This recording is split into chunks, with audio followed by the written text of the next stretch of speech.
Ukraine महायुद्ध थमिबार ना नेउनी बरं अधिक घनौछि। प्रतिदिन युद्ध को नहीं आसुछि नुआ नुआ खबर। एबे सेमिति एक खबर समस्तंकु विचलित करि देछि। कारण एक नुआ अंचल पालटिबाकु जाउछि रणभूमि। एक द्वीप को नहीं होई पारे लड़ाई। कारण एही द्वीप को कब्जा करबाकु चाहुछंती पुतिन।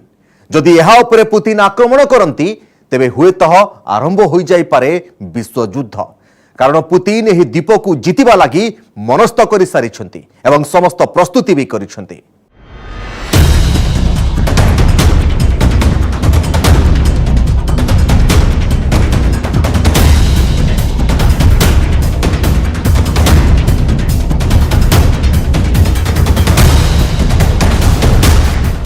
युद्ध को नहीं आउ एक बड़ खबर।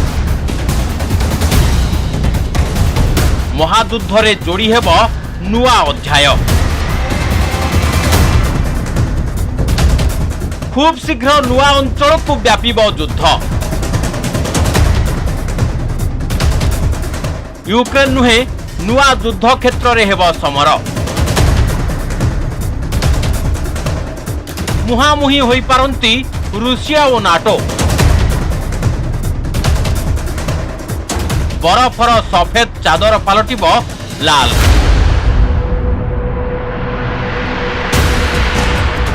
अंटार्कटिकार बरफ भूमि पालटिब रणभूमि।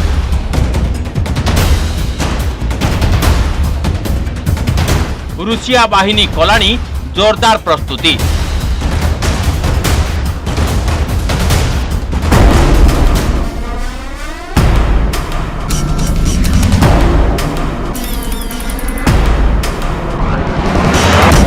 पुतिन एही बरफावृत अंचल रे कौन करबाकू जाउछंती? एही दृश्य को देखी अमेरिका एते विचलित कहिके?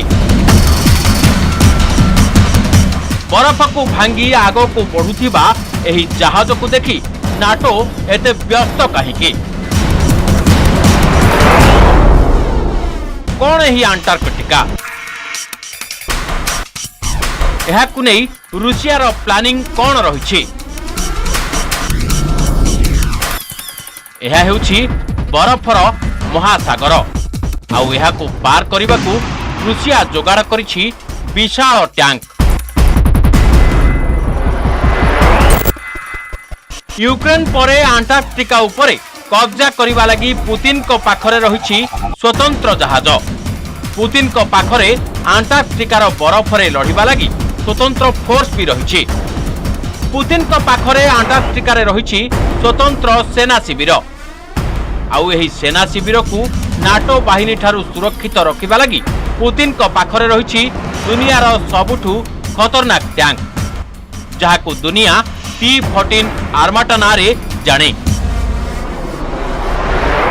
यह होछि पुतिन कर सबुठारू शक्तिशाली टैंक T-14 आर्माटा, जहाको केवल अंटार्कटिकार शक्त बरफ और प्रतिकूल परिस्थिति लगी तैयारी करा जायछि।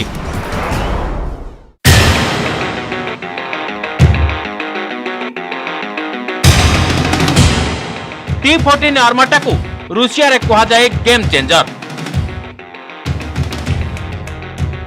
तथापि एही T-14 आर्माटा को यूक्रेन रे मुतयन करा जाई नहीं। कारण यहाकू विशेष करी अंटार्कटिका अंचल लगी प्रस्तुत करा जायछि, जहां वर्ष सारा बरफावृत होई रही थाए।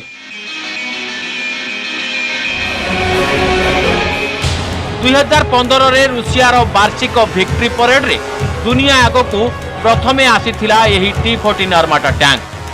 T-14 एते अत्याधुनिक जे यार अनेक सुविधा सुजोग और फीचर नाटो लगी एबे भी गुप्त रही। एही टैंक अत्यंत स्वतंत्र। यार तैयारी शैली को भल भावे देखंतु। यार अत्याधुनिक डिजाइन को भी देखंतु। बेल्ट मध्यरे 6टी चका बदल रे एथिरे लागिछि 7टी चका।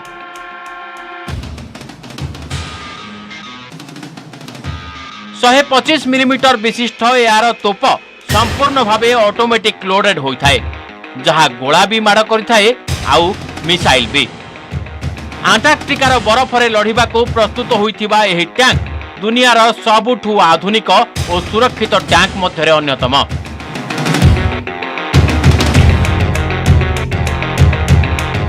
टैंकर सामना भागरे बसिथांती 3 जण क्रू मेंबर। एमानक मध्यरे रहिसंती ड्राइवर और गनर। किंतु टैंकर टरेट बा मध्यभाग जेउठी एहार तोप बा मिसाइल लंचर रहिथाए एहा संपूर्ण भावे रोबोटिक प्रणाली रे काम करिथाए।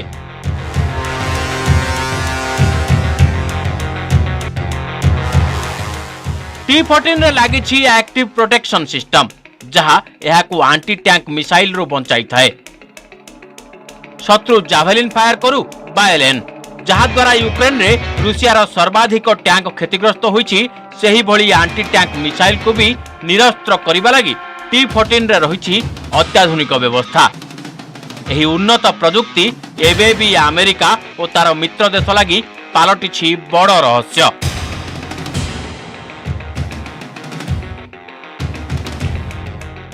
जेउआड़े देखिब केवल बरफ आउ बरफ तापमात्रा -50 डिग्री जाए भी पहुंची जाए थाए।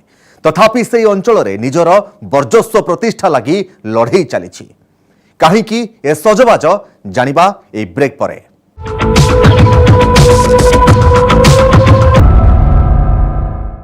अंटार्कटिकार बरफावृत अंचल रे माइल माइल व्यापी अंचल रे मनिष तो दूरर कथा पशु पक्षीटीए भी देखा मिलती नहीं। एठारे दुबटीए भी कौलिबा मुस्किल। एठारे केवल बरफ आउ बरफ। तथापि कहीं अंचल को कब्जा करने को पुतिन एपरी प्रयास कौन रही एही उत्तर मेरु रे आउ जेउथिपाई शक्तिशाली देश समूहर संगठन नाटो सहित भी पंगा नेबाकू पुतिन प्रस्तुत। आसंतु जानिबा ए रिपोर्ट रे।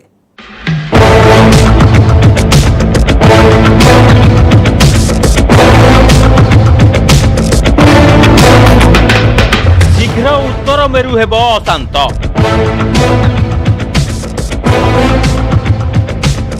यूक्रेन ठारू भी बड़ महायुद्ध आशंका।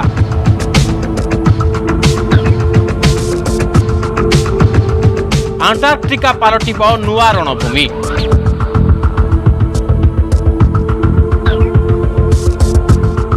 गुली गोलारे तरलिब हिम चादर।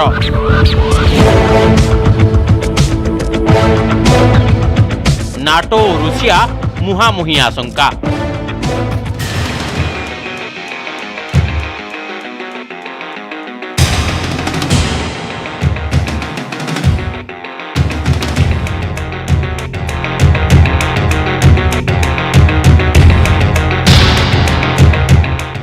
कहीं एठारे यूक्रेन ठारू भी अधिक भीषण महायुद्धर विपद आशंका।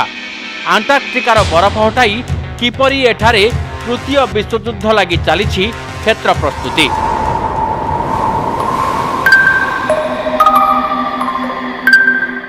अंटार्कटिका हेउछि उत्तर मेरुर सेही अंचल जेउठी रूसिया निज सामरिक उपस्थिति लगातार वृद्धि करिबारे लागिछि। एठारे बरफ तीव्र गति रे तरलिबारे लागिछि जहा रूसिया लागि मध्य चिंतार विषय। कारण अंटार्कटिकार एही बरफ रूसियार शत्रु मानक ठारू एक प्राकृतिक प्राचीर भावे ताकू रक्षा करुथिला। किंतु एबे एही बरफ तीव्र बेगरे तरलिबारे लागिछि। एहाकू निज समुद्र सीमा लगी विपद बोली ग्रहण करुछि रूसिया। एही कारण लगी रूसिया अंटार्कटिका अंचल रे निजर एक विशाल मिलिटारी बेस तैयारी करि सारलानी।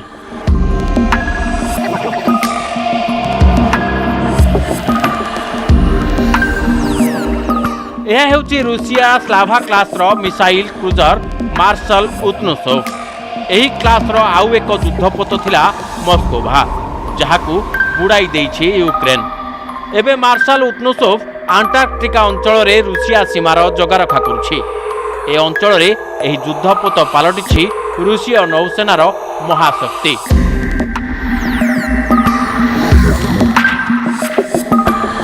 रूसिया नौसेनार 4टी फ्लीट मध्यरु एही उत्तर फ्लीट हेउछि सबुठारु बड़।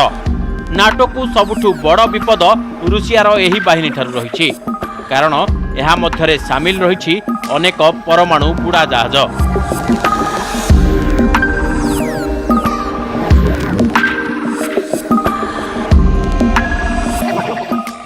अंटार्कटिका महासागर को लगी रही 6टी देश। यह मध्य रूसिया व्यतीत रही कानाडा, अमेरिका, डेनमार्क, नॉर्वे और आइसलैंड।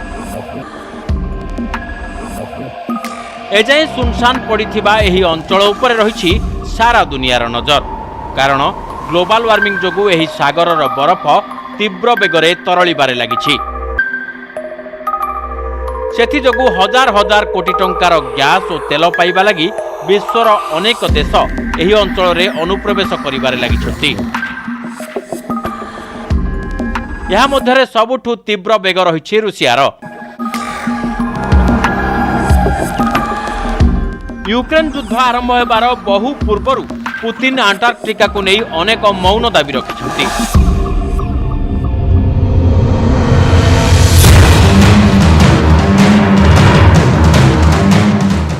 रूसिया एठारे परमाणु शक्ति संपन्न आइस ब्रेकर मुतयन कर सारी। रूसियार एही शक्ति एते विशाल जे यार मुकाबिला अमेरिका आदौ करि पारु नहीं। आइस ब्रेकर ही हेउछि सेही शक्ति जहा माध्यम रे अंटार्कटिका रे रास्ता प्रस्तुत करा जाय थाए। आउ सेथिरे रूसिया अन्य देश मानक ठारू बहु आगरे।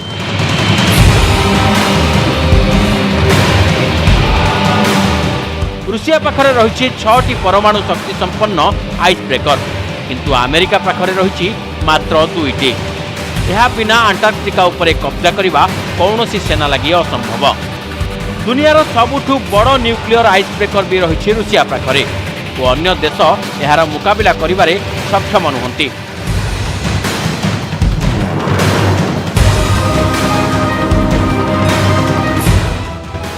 दुनियार नुआ प्राकृतिक तैल और गैस भंडार मध्यरु 22% अंटार्कटिका अंचल रही। यह उपरे रही रूसिया समेत अन्य अनेक देशर नजर। सेथिलागि आइस ब्रेकर निहाती आवश्यक। जेतेबेले बरफ तरळिब सेतेबेले एहाठारु अधिक परिमाणर तैल और गैस भंडार लगी आरंभ होइजिब अनुसंधानर प्रतियोगिता। आउ सेतेबेले जहार जेउ जाए पहुंच थिबो से जाए से निजर अधिकार जमाइब। पुतिन को निर्देश रे रूसिया निजर उत्तर अंचल रे 50 रु अधिक मिलिटारी पोस्ट को पुणी थरे सक्रिय कर दैछि। यहाकू सोवियत संघ अमल रे प्रस्तुत करा जायथिला। यह मध्य 10टी राडार स्टेशन अपग्रेड करा जायछि।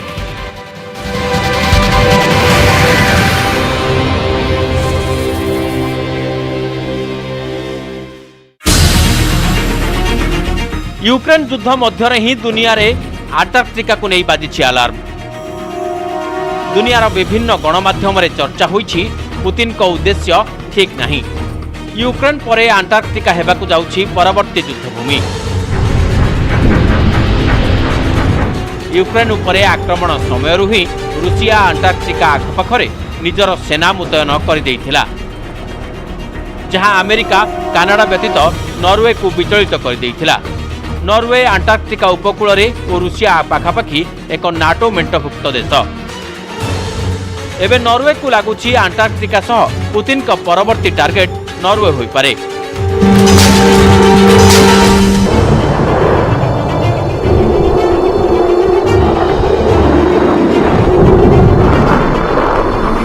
अंटार्कटिकार विशाल अंचल रे निजर नजर रखिबा लगी रूसिया ए अंचल रे निज वायुसेनार शक्ति मध्य वृद्धि करिछि। अंटार्कटिका अंचल पाखापाखि एक पुराना एयरबेस को पुणी सक्रिय करिछि रूसिया। एठारे रूसियार आधुनिक मिग-31 लड़ुआ विमान सहित एंटीशिप और एंटी एयरक्राफ्ट मिसाइल भी मुतयन होइछि।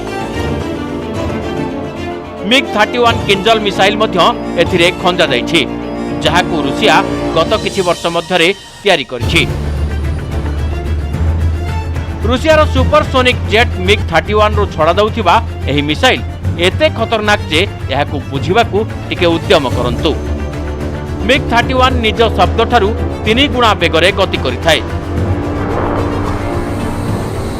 यह मिग-25 रो नुआ वर्जन, जहा केबे रूसियार शक्ति थिला।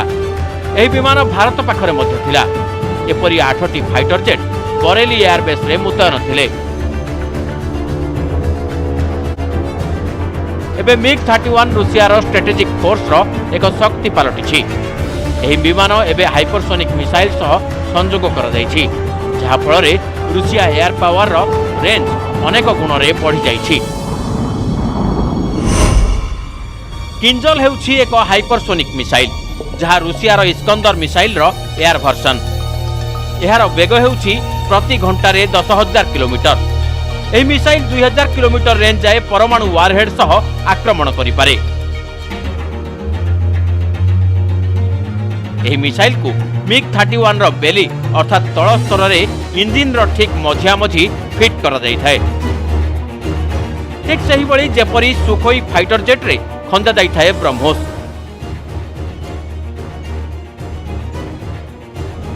ଏବେ ଆପଣ ଅନୁମାନ ଲଗାନ୍ତୁ MiG-31 ଯାହାର ବେଗ ଘଣ୍ଟା ପ୍ରତି 3,000 କିଲୋମିଟର, ସେଠାରୁ ଏହି ମିସାଇଲ୍ ଫାୟାର କରାଗଲେ ଏହା 10,000 କିଲୋମିଟର ପ୍ରତି ଘଣ୍ଟା ବେଗରେ ନିଜ ଟାର୍ଗେଟ ଆଡ଼କୁ ବଢ଼ିଲେ ଏହାକୁ ଇଣ୍ଟରସେପ୍ଟ କରିବା କୌଣସି ବି ଏୟାର ଡିଫେନ୍ସ ସିଷ୍ଟମ ଲାଗି କେବଳ କଠିନ ନୁହେଁ ବରଂ ଅସମ୍ଭବ। କିଞ୍ଜଲକୁ ରୁଷିଆର ସବୁଠୁ ଖତରନାକ ଓ ଗେମ୍ ଚେଞ୍ଜର ବୋଲି କହିଛନ୍ତି ଭ୍ଲାଦିମିର ପୁତିନ। ଏହାର ଶୁଭାରମ୍ଭ ସେ ୟୁକ୍ରେନ ଯୁଦ୍ଧରେ କରିସାରିଛନ୍ତି, କିନ୍ତୁ ତାଙ୍କର ପ୍ରକୃତ ଟାର୍ଗେଟ ଆଣ୍ଟାର୍କଟିକାରେ ରୁଷିଆର ଶତ୍ରୁ ହୋଇପାରେ। ଆଣ୍ଟାର୍କଟିକାରେ ରୁଷିଆର ଚାପ ଓ ୟୁକ୍ରେନରେ ରୁଷିଆର ଆକ୍ରମଣକୁ ଦେଖି ମାର୍ଚ୍ଚ ମାସରେ ଆଣ୍ଟାର୍କଟିକା ଅଞ୍ଚଳରେ ନାଟୋ ଏକ ଯୁଦ୍ଧାଭ୍ୟାସ ବି କରାଇଥିଲା, ଯାହାର ନାମ ଥିଲା କୋଲ୍ଡ ରେସ୍ପନ୍ସ 2022। ଏହି ଯୁଦ୍ଧାଭ୍ୟାସରେ ନାଟୋ ବରଫରେ ଲଢ଼ିବା ଲାଗି ନିଜ ଶକ୍ତିର ପରୀକ୍ଷଣ କରିଥିଲା। ନାଟୋର ସମରାଭ୍ୟାସ କୋଲ୍ଡ ରେସ୍ପନ୍ସ 2022 14 ଏପ୍ରିଲରୁ ଆରମ୍ଭ ହୋଇ ଏପ୍ରିଲ 1 ଯାଏ ଚାଲିଥିଲା। ରୁଷିଆ ସୀମାର ଅତି ନିକଟରେ ନରୱେ ଭିତରେ ନାଟୋ କରିଥିଲା ଏହି ସମରାଭ୍ୟାସ। 1980 ମସିହା ପରେ ଏପରି ବଡ଼ ଧରଣର ଯୁଦ୍ଧାଭ୍ୟାସ ପ୍ରଥମ ଥର ଲାଗି କରାଯାଇଥିଲା, ଯେଉଁଥିରେ 27 ଦେଶର 30,000ରୁ ଅଧିକ ସୈନିକ ସାମିଲ ହୋଇଥିଲେ। ଏଥିରେ ଭାଗ ନେଇଥିଲେ 220 ବିମାନ ଓ ହେଲିକପ୍ଟର ଆଉ 50ରୁ ଅଧିକ ଯୁଦ୍ଧ ଜାହାଜ। ରୁଷିଆକୁ ଦେଖାଇବା ଲାଗି ନାଟୋ ଏଠାରେ ପରୀକ୍ଷଣ କରିଥିଲା ନିଜ ଟ୍ୟାଙ୍କ, ନିଜ ତୋପର ପ୍ରୟୋଗ ମଧ୍ୟ କରିଥିଲା।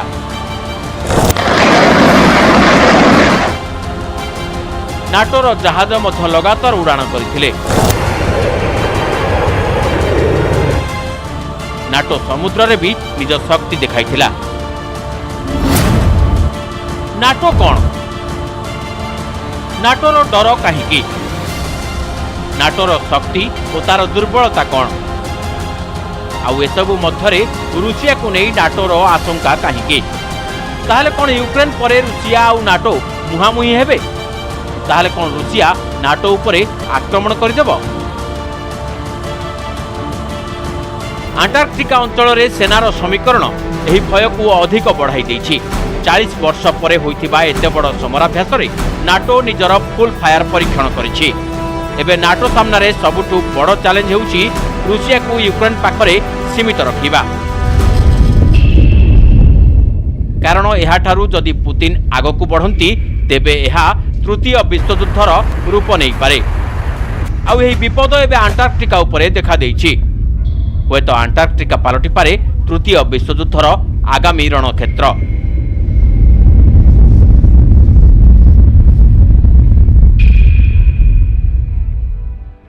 ଧନ ସମ୍ପତ୍ତି ଆଉ ପ୍ରଭୁତ୍ୱ ଏହା ଯେତେ ବିବେକୀ ଲୋକକୁ ବି ଅବିବେକୀ ବନାଇ ଦେଇଥାଏ। ଦୁନିଆର ସୁପର ପାୱାର ମାନଙ୍କ ଭିତରେ ଏହି ଲଢ଼େଇ ପୃଥିବୀବାସୀଙ୍କୁ ସବୁବେଳେ ଆତଙ୍କିତ କରୁଛି। କେତେବେଳେ ପ୍ରଯୁକ୍ତି ଓ ବିଜ୍ଞାନ ବଳରେ ପୃଥିବୀର ଏହି ସୀମାରେଖା ହଟି ପୃଥିବୀ ଗୋଟିଏ ଗାଁରେ ପରିଣତ ହେବାକୁ ବସିଲାଣି, ତ ସେତେବେଳେ ଏପରି ଯୁଦ୍ଧର ସଜବାଜ କେତେ ସମୀଚୀନ ସେ ବିଷୟରେ ଆତ୍ମଚିନ୍ତନ କରିବା ନିହାତି ଆବଶ୍ୟକ। ତେବେ ଦର୍ଶକ ବନ୍ଧୁ, ସ୍ପେଶାଲ ରିପୋର୍ଟକୁ ଆଜି ପାଇଁ ଏଇଠି ରଖୁଛୁ। ନମସ୍କାର।